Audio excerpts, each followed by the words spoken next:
buddy Mark Miller, your friend, your guide. Fred's here somewhere, Fred. Come on, get up here, Fred. Just hiding again.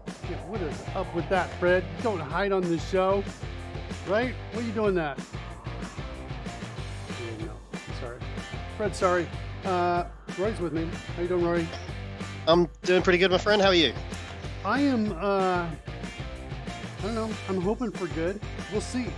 As you know, my state of well-being is 100% dependent upon whether or not we get successful on the show or not. You know, my therapist. Pressure's on. What'd you say? Pressure's on. A little bit, yeah. My therapist watches the show. He'll be texting me during the show and say like, "Oh, it looks like you need an extended therapy session today, Mark," because you look miserable. Trying to solve that problem. I wish you wouldn't taunt me so much. I wish you had other things to do. I decided. I think today we're going to work on targeting. That's what I think we're going to do. Let me just move my mic a little bit closer. There we go. I think we're going to work on targeting today. I think there's going to be some challenges here. One of the challenges is we've been working and modifying TaleSpire running on my machine lately, and we haven't spoken across the network. And I think we're going to, be a little shocked when we try to get back in there again and be like, oh, we forgot we have to do this or this or this. That's what I think.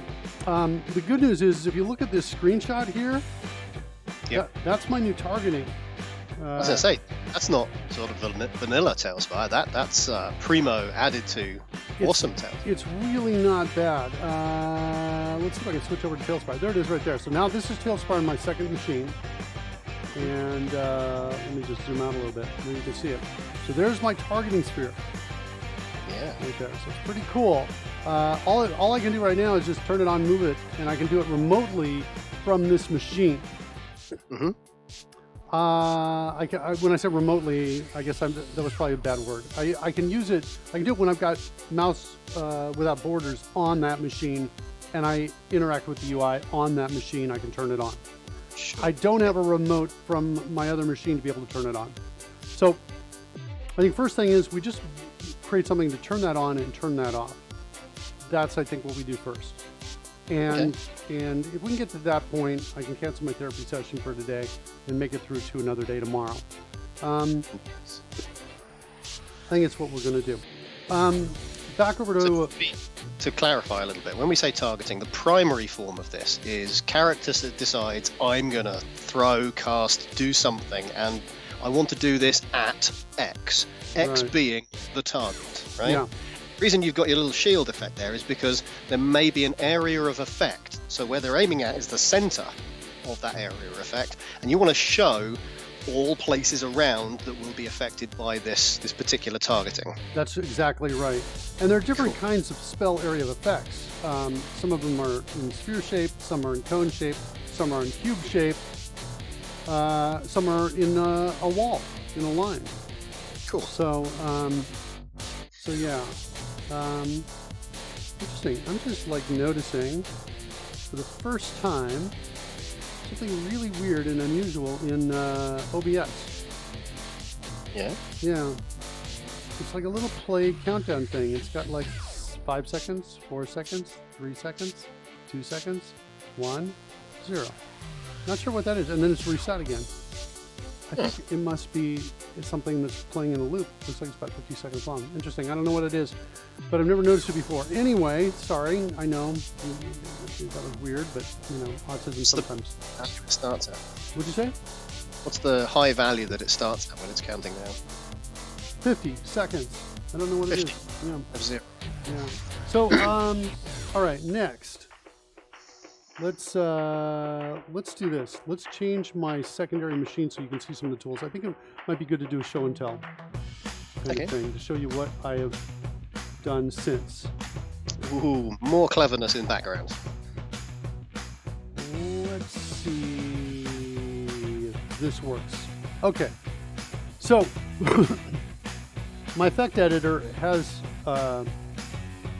improved in terms of quality since the last time you saw it. Cool. Okay, there's the effect editor right there. I've got options to add prefabs, explore minis. Grab a known effect and create it. And I've also got an explore existing. So explore mini gives me a list of all the minis. Okay. Now, hypothetical minis or ones that are actually in the map at the moment? Right, just the second one. So I can go Okay. ahead and grab Merkin right here. And Merkin is right there. Okay. Sure. And now I can prove that I've got him by just turning that off and turning it back on. Okay. Nice. And now I can start exploring how does this world, how does this game actually make this whole thing work? Well, here's the character root, and you can see the base is still there. There's the base asset right there. See it? Right there? So that means I can come... Sorry, go ahead. You've got independent parts, as it were. Yeah, I can go into the base loader, go into the cloth base, inside there, find its indicator, then come over here and say, let's go find its mesh render material. I've got a button to just shortcut me right out to it. And I should be able to come in, increase the saturation, increase the lightness. There you can see right around the base there. See what's happening in the indicator? Turning red. There's a slight ring around the outside of the sort of the, well, what I would have been assuming was a green base, but it's probably more like a clay kind of colour. Yeah, and you're around the outside. There we go. How's that work? If I go, you can see it's changing now, right? This is very interesting because to me this is almost like you playing in PowerPoint and creating all those great graphics using the constituent parts. Evidently, all the parts are separate here, and you can composite them in many ways, much the same way the effects are being done. Yeah, it's a very simple and very useful pattern. Yeah. So take a look. So see what's going on here, right? As I increase the multiplier, remember the multiplier we added, and you can see it seems to have an impact all over the place. So it really does. Yeah. So there's an example of a change we could make. We could also come in and say, well, okay, hold on a second. Let's go to our character root, and it's got a couple things here that are kind of interesting that I discovered. It's got 4 game objects named head hook, spell hook, torch hook, and hit hook. As far as I can tell, all of these are there for one purpose, and that's to provide a local position for each of those pieces. So here, the head hook is coming in at 0.9 on the Y, and everything else, the X and the Z coordinates are both 0, or essentially close to 0. So if we imagine at the moment that your character is basically a cuboid of some description, right? That's the basic quantity. However, this would be coordinates within that cuboid as to where these various positions are. Right. So where is the head? Where is the spell going to emanate from? Ooh, C-sharp Brits raiding. Hey, Pyrocat! Yeah, Pyrocat! It's a dangerous world, Pyrocat! Dangerous! Look out! I think you're safe. Nobody else. Whoa, look out! It's that guy! Pyrocat! Pyrocat saving the day. It's alright now. Whoa! Did you see that guy? That's Pyrocat kids. C-Sharp Fritz is with us. Thanks for the raid, C-Sharp Fritz. Welcome in. Come on in. Webface out there. Appreciate it. Code with J. Genesis 7, where are you? We need your help. Genesis 7 is there. Oh, yeah. Smoke fire explosions off the Suzuka's off. We got Zoom in the chat as well. Right now. Genesis 7 beat him in. T-shirt Fritz, that's amazing. Surly Dev is there. Only problem with Fritz raid is the intro video spam. I kind of like it. It's my kind of favorite thing. Let's say hi to Surly Dev out there. Oh, C-Sharp Fritz, of course. It's his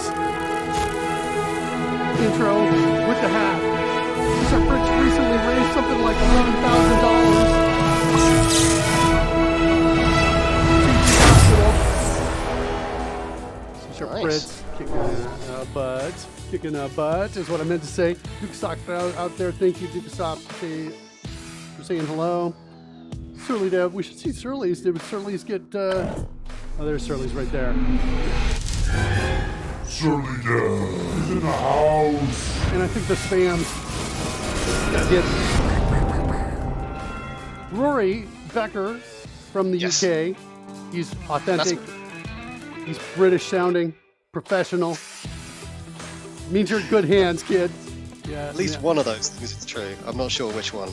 Yeah, we're hacking TaleSpire right now, kids. I'm trying to create this thing right here. You see me moving around.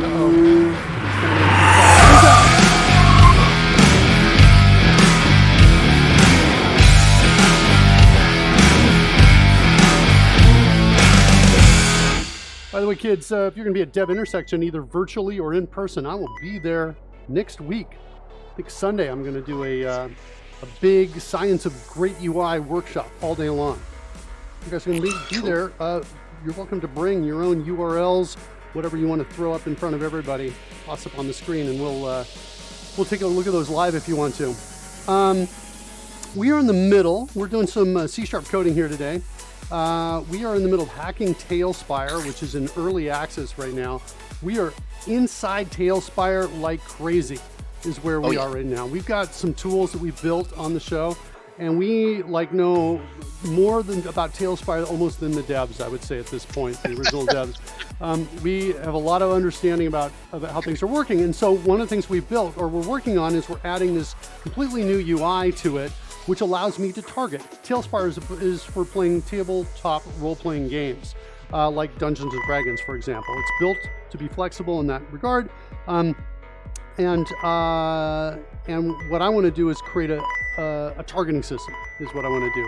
So I've got the beginnings of the UI for this, is what I have. And so you can see that kind of right here, like this kind of going around there.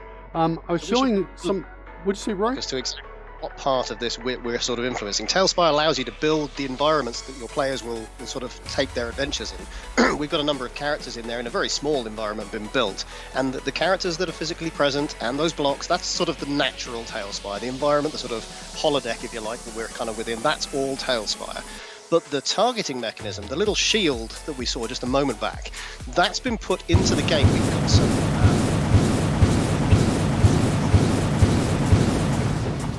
Hold on, Rory. Say that again one more time. We've got some what? We've got some Unity assets that we've purchased and have inserted directly into this game via some C# and some plugin logic that we've been using.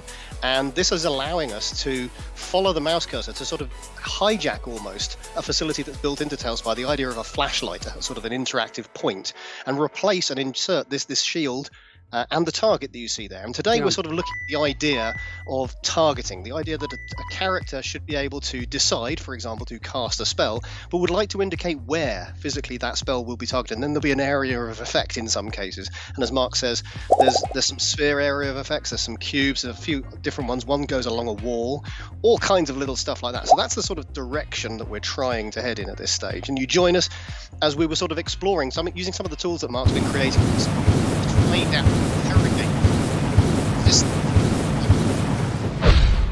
Find out, say that again, Roy, to find out what? To interrogate the live system and to find out what characters and objects and various other things are within it and what makes them up as well. Break them down into constituent parts relatively easily, it seems. By the way, C# Fritz is also going to be over at Dev Intersection next week, my understanding. Surly drones are interrupting Rory. Yeah, I noticed that as well. And I'm kind of like, I've never noticed that before.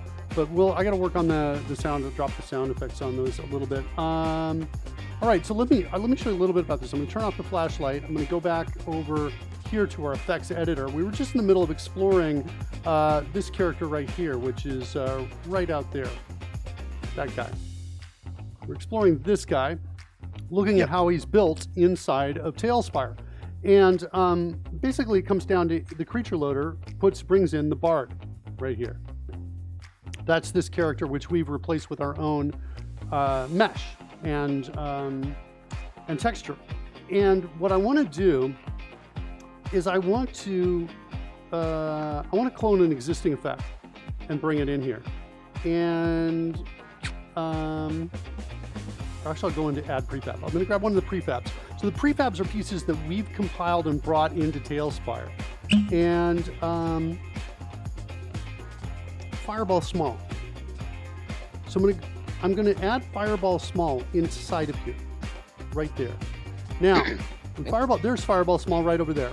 It comes in at 0, I think. That's what it's coming in at. And so You've added it as a child object to the Merkin character that we've got there. So presumably if you were to move Merkin, they would move in sync with one another. Yeah, that's right. So I'm going to now take this guy and move it, try to get it close if I can. Looks like the X and the Y's are off a little bit.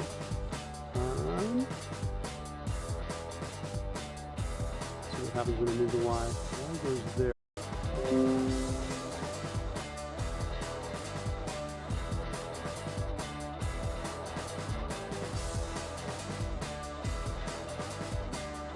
It's like the Z, it's like the X, I think the whole thing is rotated slightly. I don't quite understand that. Definitely a little weird, isn't it?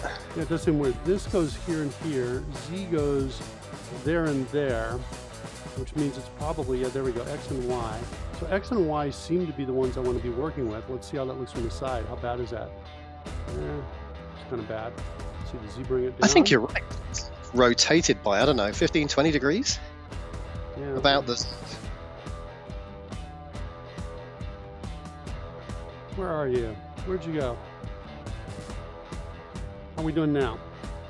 Trying to get it right in his hand. I didn't have this much trouble before to move this thing.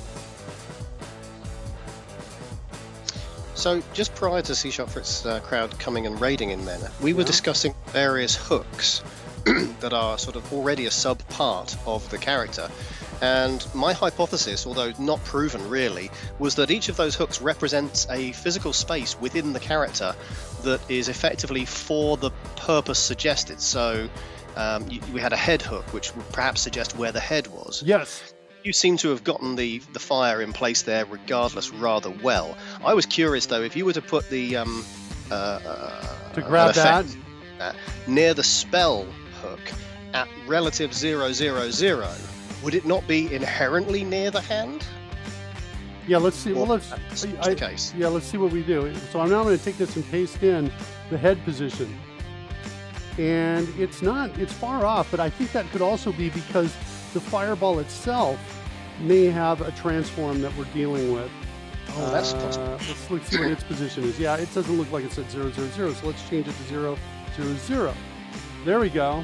Interesting though that it drops it down there at the feet for the head position, because from my perspective the head hook was right there. Let's just make sure we got all that on the clipboard, and we put it back into this transform on the outside.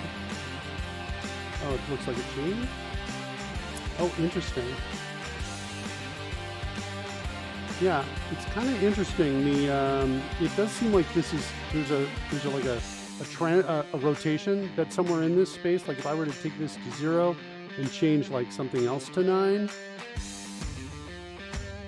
There you go. It gets up a little bit higher above it. Anyway, all right. So kind of get in like that. So anyway, what's cool about this is that now I've modified the character, so the character actually has a spell effect, you know, in his hand or pretty close to his hand. So kind of a cool thing that we can do. The other thing that we can do here, let's go ahead and close. We'll close this down. We'll come back to here. Let's look through some of the effects. Actually, I'll show you two effects. I'll show you. Let's just grab one. It's kind of a big deal here.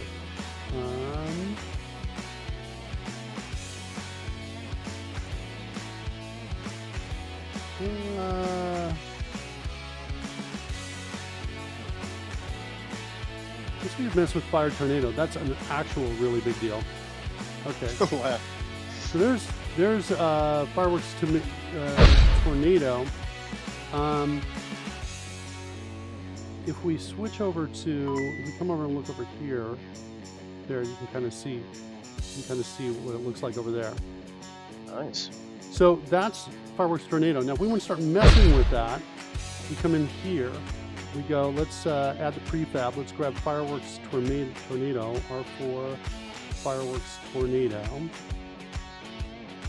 Fire Tornado, sorry. There. And then we can start seeing the pieces of it. With this out here now, we should see it in our little play area, play space out over here. Okay? Yep. And now with it here, we can go take a look at the individual pieces and see how it's built. Right? And just kind of by turning them off like this, we can kind of see how the whole thing is built. For example, maybe I don't like the tornado and I just want to get something like this in there. So I can make that my new effect. And then I can say, well, let's go into the decal, I think is what's doing that. See the floor right there? If I turn on the decal, it kind of slowly comes in. So that means I should be able to go into decal, go out, find its material, and what's going on with these? They're both white.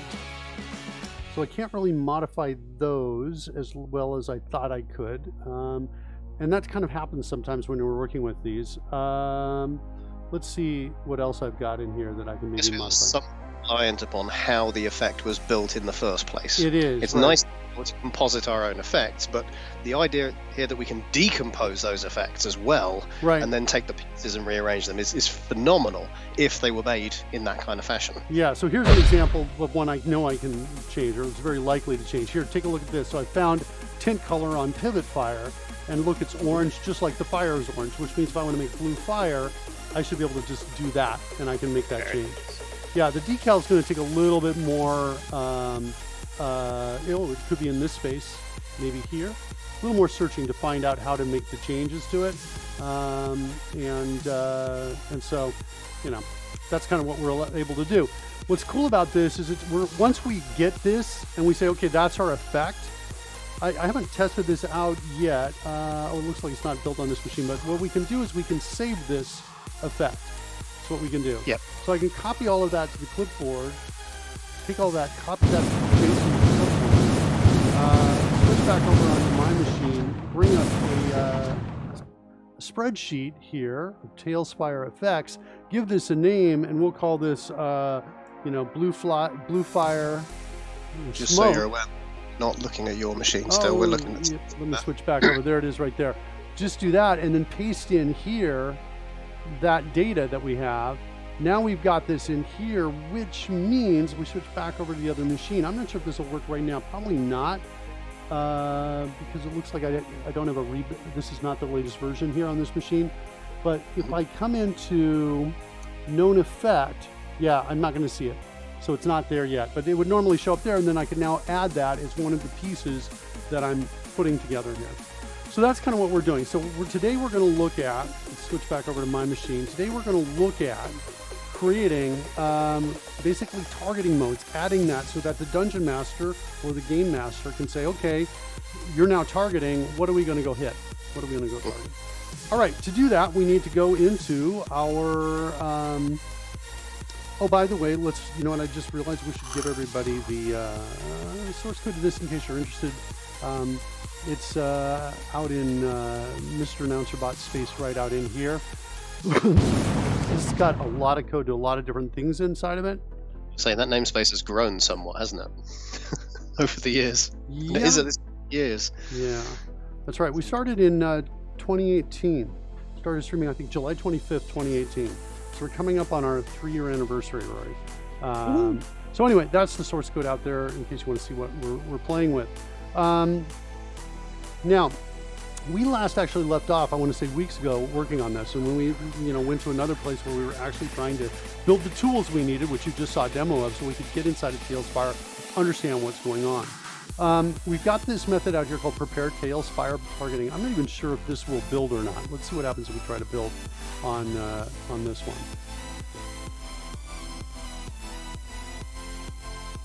We might get just a regular old error that it can't replace the running app because the app is running, and that may be what we're dealing with. I think that's what the delay is, because I'm seeing just the churning build thing going. Here, I'm gonna. Yep, could not copy. All right, well that's good. So we got a build is working. It looks like it just couldn't copy it over. So now what I want to do is I think I want to start with my my Stream Deck TaleSpire commands. Is what I want to do. And I think I'm going to throw it into, maybe start with here in more for now, and maybe create a new folder here called TaleSpire targeting. And I think I've got an icon I can maybe use inside of here. Let's go to targeting, UI, see if that'll work. Not bad. That'll work. All right, cool.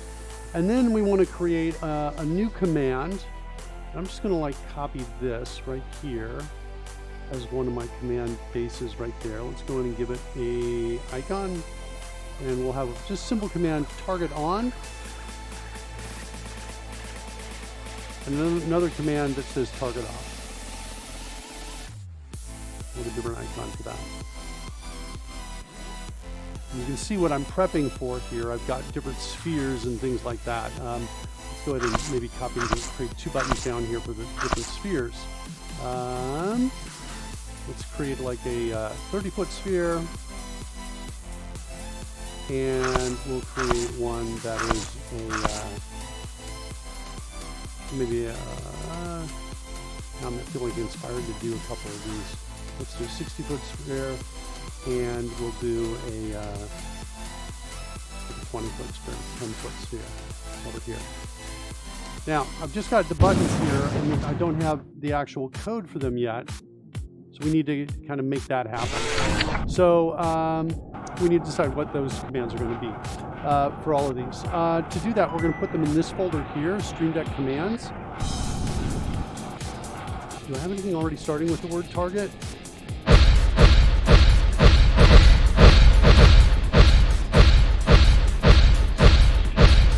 Okay. So we're going to take that, we'll duplicate that, and we're going to call this target TaleSpire commands. Is what I'm going to do. Make that B, and we're going to come down here and say, doesn't match. I think I'm going to say, hey, if message dot starts with, no, let's use a regex expression for this. I think I want to do that instead. Probably got an example of a regex expression in one of these. I can just grab right here. There we go. Grab that. Jump back over here. So now, what does it look like? Well, it's going to look like maybe TaleSpire target, followed by optional spaces, followed by some keyword. That's kind of what we're looking for there. And then if there's a success, then we're going to go grab that group 1, and we're going to assign it to maybe this variable here called targeting command, like that, and return true. And otherwise, we're going to return false. So there's our regex pattern match right there. Now, if it succeeds, I guess I'm going to just call this TaleSpire target. I think I'm okay with that. Let's go ahead and add that. We'll declare that method. By the way, I'm using, the show's called Code Rush, and I'm using a version of Code Rush inside of Visual Studio. We're dogfooding this. I've got like the latest internal build of Code Rush, and we're dogfooding this live as well. So now this gets us here. And at this point, Rory, I forget how we communicate across over to the other machine. Well, we did have an experimental mechanic using sockets where we sent information to a server. I'm not sure if that's the one you actually ended up using. Yeah, unless you talk. Ooh, I bet it's in TaleSpire client maybe. That'd be good. Send message to server. There we go. Okay, so maybe we can do that, and then we're going to send over. Some command. It's just a string. And I think we need to look at the code on the server side of this thing and see what that looks like. I think it's going to be. Well, I was hoping I would see it in here, TaleSpire server. Did I put it in the core? Nope, don't see it there. Well, I do have client here. What's going on with this? Is this for the reverse or not? Send message to server. Remember we had to hard code my IP address in the receiver so that it could get past the firewall, I think? Remember that, Rory? This right here. A single machine can have multiple IP addresses. It's a bit like a web server, so it's when you see a message coming in addressing you as this IP address, yes, go capture that and start processing it. Yeah. So yeah, you need to know your own local IP address. Of course, it's only the IP address on your local network, so it's still pretty safe, reasonably so. Yeah, well, good. I'm glad to hear that. That's awesome. Let's see what we got here. 2 API response. Yeah, I remember this now. All feeding back in. This is code we wrote and worked on like 2 or 3 weeks ago, I think. I just am not sure though if at this point, if send message server is the actual one I want to call. And then the other component of the question I have in my mind is, how are we unraveling these is the piece I'm trying to understand here. Wait, hold on.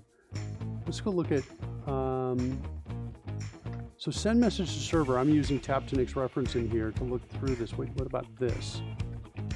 Here it is. Okay, cool. This is existing code in the same class or in the same DLL. Yep. EXE. That's sending them to the client, just the get creature in this particular case, and getting a response. Yeah, okay. And what have you. Yeah, got it. So now we should be able to, if we did a search for this, we should be able to find get creatures as a string set up somewhere when we're working through our commands, I think. We should be able to find that. Just heard a cat. Do you know, Roy, that we have a cat in our house that's not actually our cat? It's a cat that's just moved in. Did you? What'd you say? Cat has adopted you. Yeah. So get creatures. This is over here on the TaleSpire core side of things. Right here, it looks like it's in modding utils, which is right here, and this plugin that's loaded inside of it. So when we're adding in the command get creatures to this, which means if we see something come through, we're going to execute it if we can find it. And then we're going to execute it, and so we bind the get creatures command with this piece right here, where we get the many positions, and then we return an API response saying success, we're good, and then we actually put the data inside of there. And so with the get creatures command, what's happening is we can then get this, and we are just basically calling get data on response. And we could maybe do this. We could say, hey, if response dot what good? What is it? Error message. Message? Is that a string, really? It's a string. Well, I guess we could say if it's equal to success, then we could do that. I don't like this. I don't like relying on strings, so we're not going to do that. But we could do some sort of check and maybe change that to an enum. I think that feels better to do that. Let's do one more check on this though. I wanted to go back to where we were in the server, and we were sending this API response good. What does good do? Okay. Is there an error? Corresponding error? From exception. I see. Yeah, so it might be a good idea to come in here and add an enum called response type. Like this. You can say good or success, like this, or failure. Like that. And then include this as one of the pieces that come back in the data. It's kind of my idea here. Like that. And now, is this type going to be available both in the server and the client? It's going to be an understood concept, yeah? Yeah, because it's in core, and so core is going to be used by both. So response type will be there. I'm going to move this to its own file. It's a good mechanic to have. I mean, quite frequently, all you need to know is did it work or did it fail? And then if you happen to need more detail than that, sometimes there's a success message which is useful, sometimes there's a breakdown of the error. You can drill into that afterwards, but as I say, most of the time you can get away with just did it work or did it not work? Yeah, and so we're going to say success, like that. And then in, this looks like an error message no matter what. So I'm going to say, call that a failure, I guess. And again, here's another one with an error message. So I'm going to call that a failure as well. So there's only one way out that's a good. Mm-hmm. And this is going to just in turn call one of these, which is going to set the result type equal to failure. Okay, cool. which means now back over in here, we can make that check. We can say, hey, if response.result equals response type.failure, then we can get out. Okay, or maybe put a message up, do something along those lines, let people know that that didn't work. Okay, next, down here, we want to send our targeting command to it. There's a string, message params is one of the options. I think we'll do that one. So we're going to call this target is going to be, I think, the name of the command, and then we're going to pass in as the secondary command. We're going to pass in, looks like I got to create a new string array and pop that in there like that. Okay. Yep. So that's going to send whatever we send to it using our TaleSpire Stream Deck commands. Now, the TaleSpire Stream Deck commands need to be registered because that's the mechanic I have. I think in retrospect, I'm regretting not adding an automatic registration, but you know, we do our best.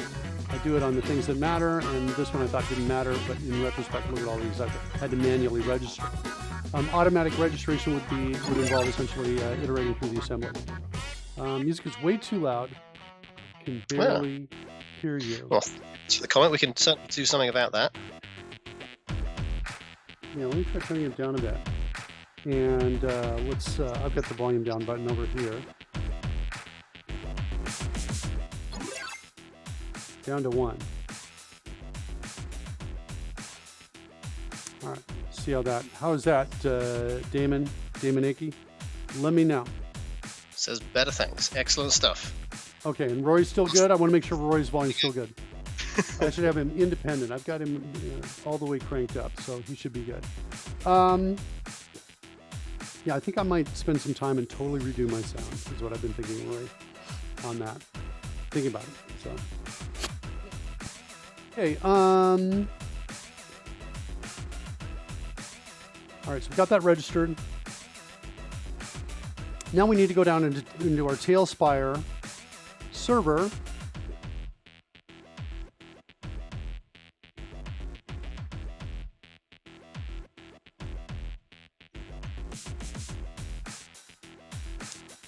And is it modding utils that we had this? I think that's where we had it. Sounds familiar. There it is, right there.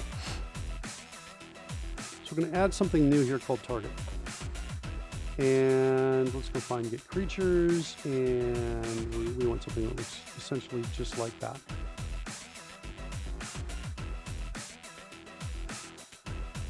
And now I think at this point,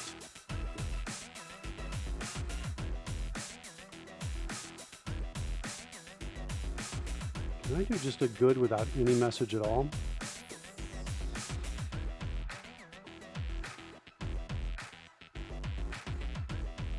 Let's create an overload for that.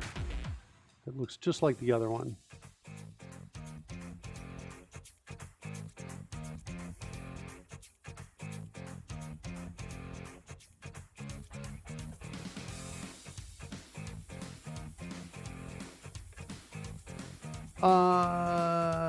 And then just null, I think, for the data.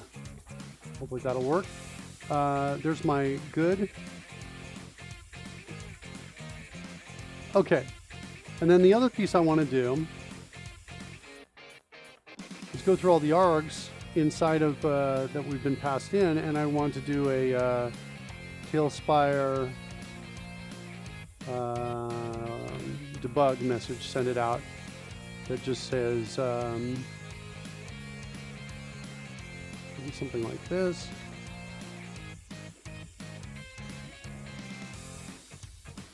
Target with these parameters. Something like that. Okay? Yep.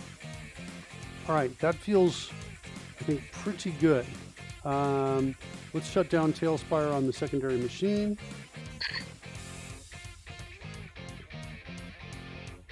and rebuild here. Shut down the D&D app that's running on this machine. The satellites will go out because it's controlling those as it shuts down. Oh, I got it. Can you turn rotary down a bit, please? Look at the rest of it. How is that? Like 0, maybe. Wait, he's messing with you. I think he's messing with you. I just turned. All right, so let's do this. We'll come up here and we'll say we'll rebuild the solution.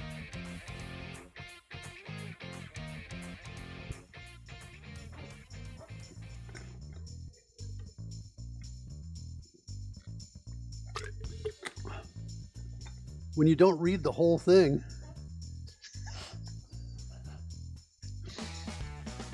Hey ho, that's life. Yeah, that's kind of what happened. It says build failed. No. But it looks like it's still working down here. I'm not sure where my error Is that the thing to overwrite things, or maybe can't find the second machine for the copy? So everything builds fine, but one failed. one failed.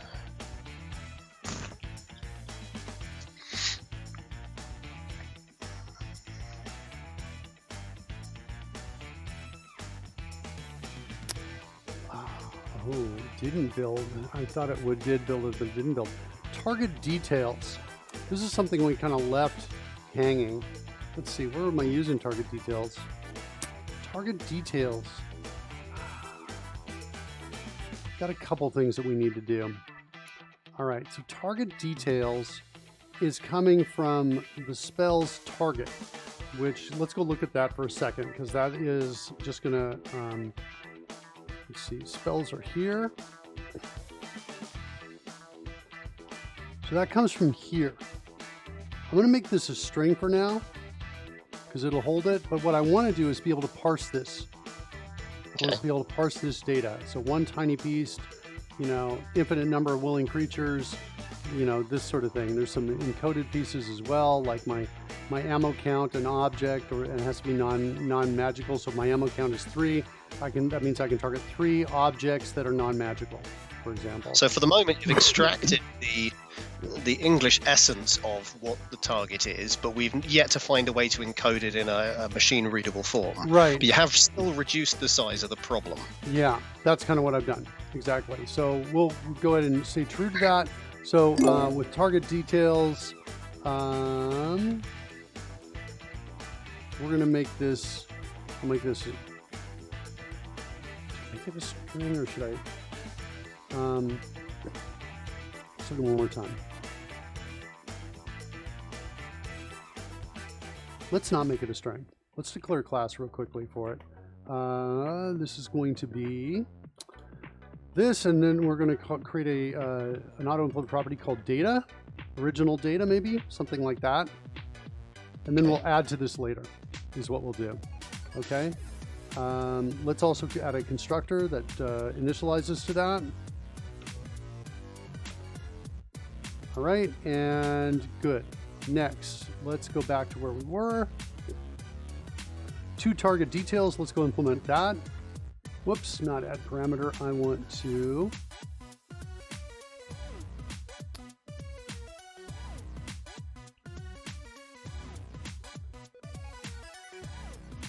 interesting. I don't see, is 2 target details here already? Oh, it is. What's my problem though? Ah, I have 2 different kinds of target details. What's this one? This That's pretty basic. I'm going to delete this one. Boom. This one we lose a lot.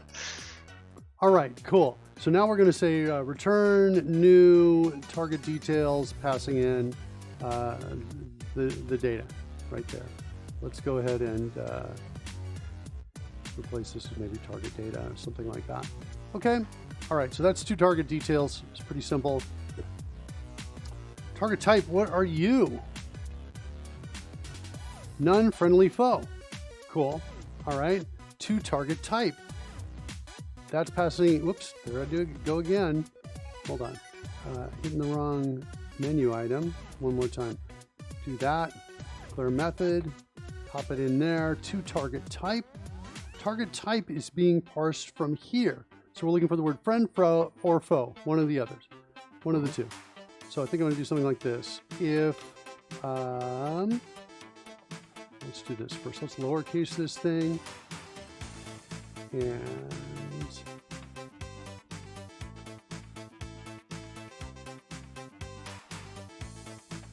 I'm going to say if this dot contains the word foe, then we're going to say return target type dot foe.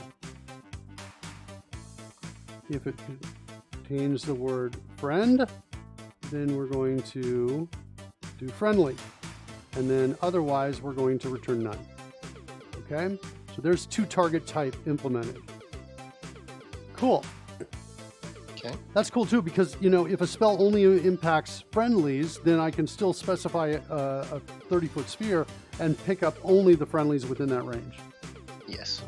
Hey, Just Hector. that range is relatively a start point for what to do. You might want to find all creatures, all big creatures, small creatures, friends, foes, people with an aversion to water, or any kind of qualification. So the area is kind of a scan range, if you like, and then we qualify it after the fact. Yes, yes, and yes. All right, so now I'm building the main app.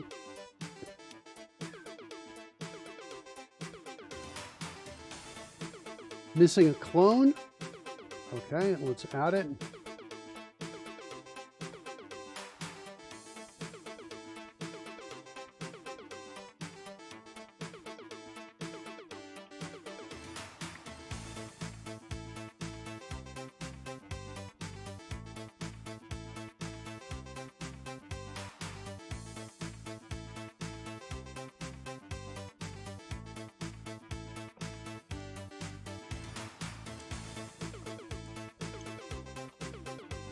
Something like that for now. To do any new props added here should also be transferred in the clone method.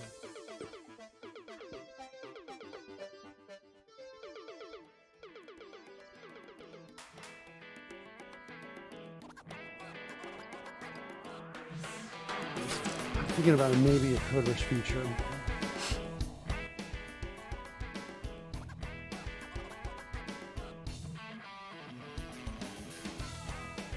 Like, what about something like this?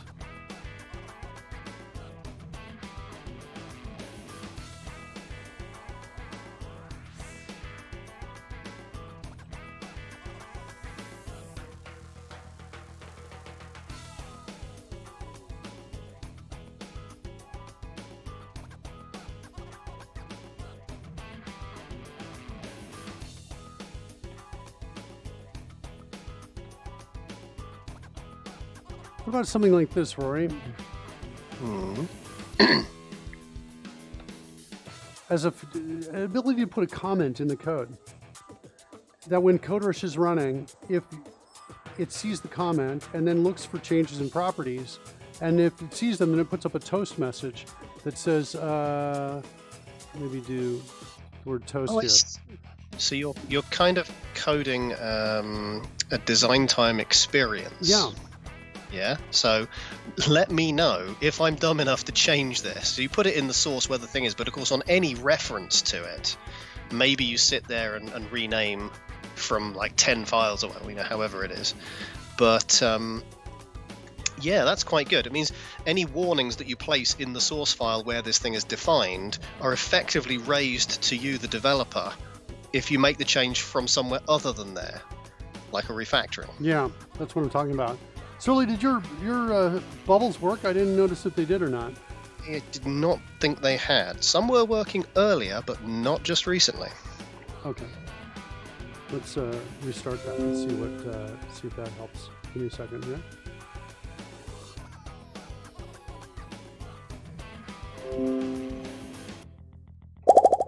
There we go.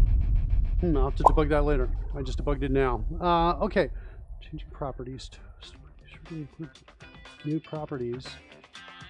in class names clone method.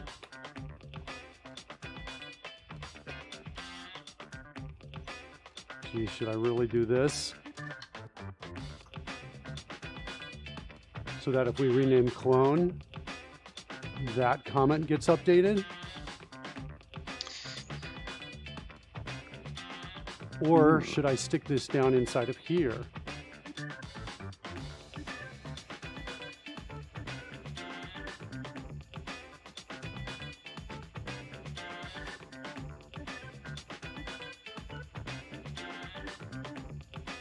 Like that, because it's now in the method, whatever the method is renamed to.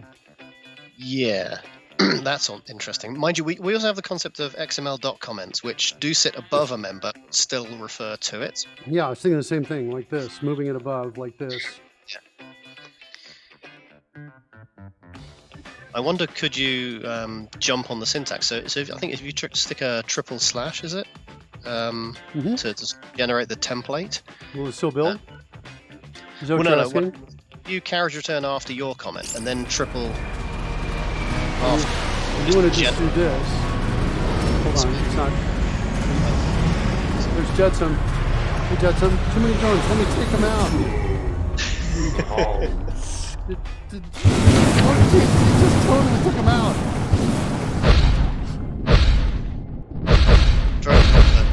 What'd you say? Phillips. So are you thinking that I could do this?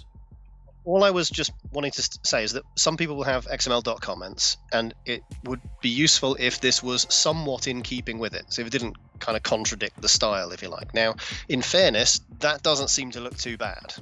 Yeah, let's see if it compiles. I think it'll compile. Should work, yeah. It's essentially it's comment. I don't think we may not even get an error on it. I don't know. I doubt we'll get any kind of errors. And since it's outside of these other tags, maybe I should put it in its own tag. What happens if I put it in its own tag? Are they going to go crazy?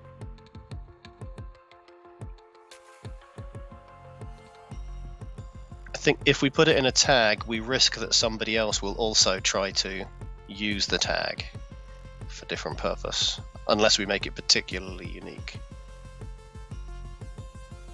Tell me about that. What do you mean? Do you think there's a collision conflict with the I don't know that there's anything that exists at the moment, but this is a bit like keystrokes. So when we decide to use a keystroke for a function, and then somebody else comes along and uses the keystroke different function. I don't know. Has that ever happened to you before, Mark? I have a therapy session coming up to talk about that. Yeah. So if we had effectively a feature built off an XML tag, and somebody else tried to do similar, that's potentially where that becomes a problem. Unless you want to do something like stick the word code rush or CR in there as a sort of a namespace to it. That would. The thing is, you're getting more and more complex. You want something fairly simple. And to be honest, what you started with was pretty good. I think I'm good right now. You don't like that. I don't think anybody's gonna hit me with the win. And I like the syntax of it. Yeah. Okay. You're not sold, are you? You don't think I genuinely, I think it'll be fine. This is not sarcasm. No. This is. I like the idea. I like the idea that we're marking this piece of code as, if this changes for some reason, let me know. That's quite nice. Yeah. I almost wanted maybe to do this when changing properties in class. Whatever, show toast. It's kind of like this is what I want to do. Maybe something like this. I don't know. I'm feeling it. Something like that. This is an instruction that's going to look at any properties that change, right? Rather than just this method. In this class. When changing properties in this class. So when I add or remove or delete or anything, what I'm looking for is a message that comes out. I think this is useful. I think the feature it is. What? But there's two levels. It is useful, certainly, but there's two levels to operate at. One is the if anything in this class changes, right? If any properties or whatever. And there is if this particular one that I'm nominating here by virtue of being beside it. Yes. Yeah, and I those are see. kind of two very similar use cases. Right. So, but I'm saying, so when changing properties in class, I'm kind of suggesting that this is essentially a human readable. Surely Dev is in the house. See, Matt Scuss is out there. What's up? We're just kind of talking about coders features right now before we get back into TaleSpire hacking. So Mark's got an interesting suggestion for a feature here, which is that we'd have some kind of a code comment, some kind of a directive, if you like, that indicates this method, or possibly all the methods in this class or property, some kind of scoping logic, are important. Things like clone. Clone is an interesting thing because you kind of don't detail the members that are doing so. So let's say we had a class with like 5 members. 5 properties that needed to be cloned, and naturally enough your clone method does deal with that because that's the way you built it. Later on, if you would add additional properties to this class, it might be interesting if the IDE would tell you, oh, by the way, you've got a clone method down here that has a directive that says, if you alter this class, let me know, so that you can remember to go and put the extra code back in there to represent this last property. Otherwise, what happens is you start cloning things around and the extra member you added doesn't get copied. Yeah, it's like an instruction to remind you or to remind other developers. And so the idea of how to write the code. It could be things like, hey, when adding a new property, I might say, be sure to also register it over here. Or when creating a new descendant of this class, be sure to do something else. And so the idea is we have some sort of expression here, a human readable expression. We put it inside a win tag, inside it, which is our own tag that we just invented that no one will take from us, Visual Studio team. And we're going to then show a human readable message in the form of a toast when this thing occurs. That's the idea. Yeah. And that's what I'm suggesting. We'll have a great shout out to the VS team. You guys, these guys are like, they've been stepping We up. love They've been. Yeah, okay. What'd you say, Roy? What's the The Visual Studio team. They're awesome people. Yeah, Roy's here. Roy. We feel they're playing on a different level. Roy's my politeness translator. He'll let you know exactly what I mean in a polite way. So anyway, that's what I'm thinking about for a feature. Let's go ahead and tell the dev team about this idea. And let's see. Here we go. All right, dev team. Idea for new feature. It's the ability to put a comment in the code that has a human readable event described, like when changing properties in the class, for example, or when creating a descendant of this class, something like that. A human readable event followed by a string that will then be shown as toast to the developer. So it'll pop up and then it'll kind of go away, that sort of thing. Maybe with some optional parameters too, like maybe it's a warning style or a hint or an error, something along those lines.